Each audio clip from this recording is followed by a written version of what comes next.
যোগদান বলতে চাই না আমরা, কারণ জোর করে প্রলোভন দেখিয়ে পুলিশকে দিয়ে জোর করে পতাকা ধরিয়ে দেওয়া হয়েছে। তাই জয়দেব বেরা খানজাদাপুর পূর্ব মুগবেড়িয়া গ্রাম পঞ্চায়েতে ভারতীয় জনতা পার্টির দীর্ঘদিনের কার্যকর্তা, লড়াই করা নেতা এবং পঞ্চায়েত নির্বাচনে পুলিশি সন্ত্রাস, ভূপতিনগর থানায় প্রতিনিয়ত রাজনীতিকে সামনে রেখে শাসক দল যে সন্ত্রাস কায়েম করেছিল তার সবকিছুর বিরুদ্ধে প্রতিরোধ গড়ে তুলে জয়দেববাবু জয়যুক্ত হয়েছিলেন। তো তারপরে প্রলোভন দিয়ে এবং মিথ্যা কেসে ফাঁসিয়ে দেওয়ার হুমকি দিয়ে জোর করে পতাকা ধরিয়েছিলেন। আজকে তিনি ভারতীয় জনতা পার্টিতে ফিরে এসেছেন, শুধু নয় তিনিও তার মুখ দিয়ে বলবেন, আপনাদের কাছে তিনি ব্যক্ত করবেন কি পরিস্থিতির উপর দাঁড়িয়ে তাকে এই কাজটি তিনি করতে বাধ্য হয়েছিলেন। আপনি বলুন। নমস্কার, আমার নাম জয়দেব বেরা। আমার মুগবেড়িয়া গ্রাম পঞ্চায়েতে অন্তর্গত খানজাদাপুর পূর্ব বুথে 257 নম্বর বুথে আমি বিজেপির কর্মী ছিলাম, এখনও আছি। এবং বিগত দিনে ওই বুথে কোনোদিন তৃণমূল ভোট পায়নি। ওখানে তৃণমূলের কোনো অস্তিত্বই নেই। অনেক দিন থেকে ওই বুথে সবসময় কাজের দিক দিয়ে লাঞ্ছনা, রাস্তাঘাট এবং যে আবাস যোজনার বাড়ি একটাও 40 জনের নাম ছিল, একটাও আমরা পাইনি। আমাকে আমার কাকু, উনি হচ্ছে তৃণমূলের একজন, আমার বিপক্ষে দাঁড়িয়েছিলেন। উনি আমাকে যে অতদিন আমাদের বুথে কোনো উন্নয়ন হয়নি, তুমি আমাদের সঙ্গে চলে আসো, এলে রাস্তাঘাট এবং বাড়িগুলো সব ছেড়ে দেওয়া হবে এই বলে আমাকে বলতেছিল। সেই সূত্রে আমি বললাম আচ্ছা হোক, চিন্তা করে আমি কথা বলবো। কিন্তু আমার কাছে এসে বলে চলো আমি কিছু লোকের সঙ্গে কথা বলিয়ে দেবো। দিয়ে আমাকে যখন দিয়ে গেল না, সেই মুহূর্তে বলে এই সময় তুমি জয়েনিং করে নাও। আমি চাপে পড়ে ওখানে, সেখানে কি আপনাকে রীতিমতন ভয় দেখানো হয়েছিল? ভয়ের মতো মানে সেখানে জমাই দেওয়া বললো যে আজকেই জয়েনিং করতেই হবে। এবং সেই অবস্থায় আমি কোনো চিন্তিত, সেখানে এসে আমি ঘরে মোটামুটি লুকিয়ে কয়েকদিন ছিলাম। এবং আমার আরও একজন ক্যান্ডিডেট কাকুলি বেরা, তাকেও ওরা মানে এথের মধ্যে কবজার মধ্যে রেখেছে। ওরা বলছে আজকে রাস্তা দিয়ে দেবো, বাড়ি দিয়ে দেবো। কেন এতদিন হয়নি? আমার বুথ সবসময় পিছিয়ে থাকে। সবাই আমাকে বলে যে কেন কাজকর্মগুলো হচ্ছে না, কি ব্যাপার। আমি এমনিতে পঞ্চায়েত ভোটে আমি 125টা লিড পেয়েছি এবং বিগত দিনে যে ভোটে মানে লোকসভা ভোটে আমি 250 ভোটে লিড করেছি। সব সময় আমার বুথ লাঞ্ছিন্ন, মানে এই মুগবেড়িয়া অঞ্চলের মধ্যে কেউ আমাদের বিজেপি বেশিরভাগ সমর্থিত, এর জন্য কাজকর্ম কোনো হতে দেয় না। মিথ্যা কথা সবসময় বলে, আমাকে বলে এই এটা করে দেবো, সেটা করে দেবো। আজকে এতদিন কেন কাজ হয় না? অন্য জায়গায় সব কাজ হচ্ছে, কেন আমার খানজাদাপুর কেন বঞ্চিত হচ্ছে বারবার ধরে?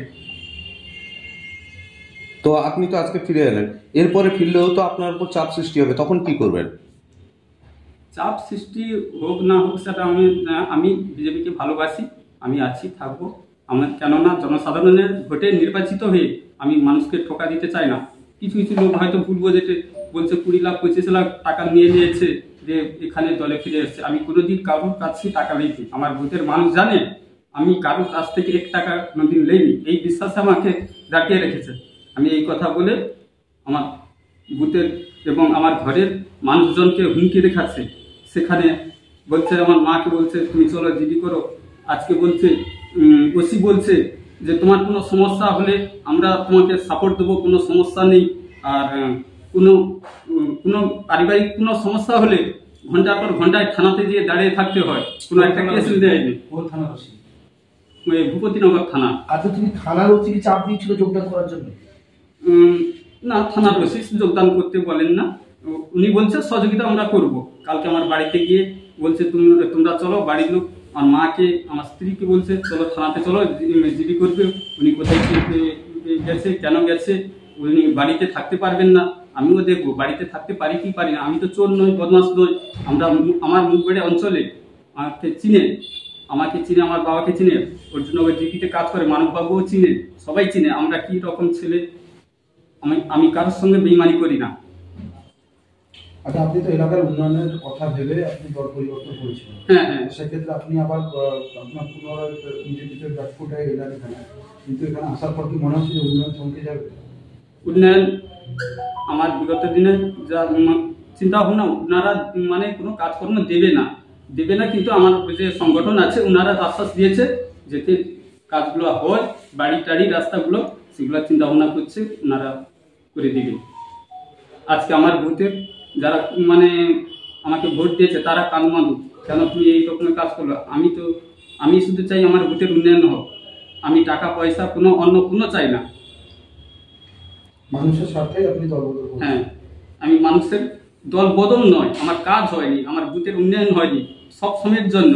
সিপিএমের আমলে বলো, তৃণমূলের আমলে বলো, কোনোদিন আমার বুথের উন্নয়ন হয় না। এখনো পর্যন্ত 2500 মিটার রাস্তা কাজ হয়নি। আপনি যে অঞ্চলের অধীনস্থ সদস্য, তৃণমূল না বিজেপি দ্বারা পরিচালিত ছিলেন? আমি বিজেপির দ্বারা পরিচালিত। পঞ্চায়েতের প্রধান কি তৃণমূলের? না, বিজেপির প্রধান। তাহলে সেই কোথাও কি বাধা সৃষ্টি হচ্ছে ডেভেলপমেন্ট করতে গিয়ে? প্রধানমন্ত্রী সমস্যায় পড়ছেন? প্রধানকে কিছু হুমকি দেখাচ্ছে, তার বুথের লোকজন বলছে তোর পঞ্চায়েত বিক্রি হয়ে গেল, টাকা নিয়ে এসে এরকম তাকে ইয়ে করছে, সে কানমান করছে। আরও আমাদের একজন পঞ্চায়েতকে কবজায় রেখেছে, তাকে বলছে ও না এলে তো কি হয়েছে, ওকে তো রেখা হয়েছে দেখে নেবো। আর আমাকে বলছে ও ঢুকতে পারবে না, ঘর লুটপাট মানে করে দেবো, এ করবো সে করবো।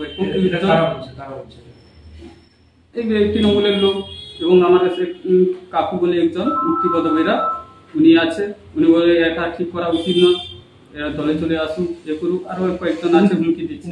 আপনার কাকু কি পদে রয়েছে তৃণমূলের আমার বিপক্ষে দাঁড়িয়েছিলেন, মানে তৃণমূলের পঞ্চায়েতে হেরে গেছে। আজকে বলছে যে তুমি চলে এসো, গ্রামের উন্নয়ন হবে। কিন্তু এতদিন কেন হয়নি? আমার কথা হচ্ছে রাস্তাঘাটগুলো কেন হয়নি? ঠিক আছে।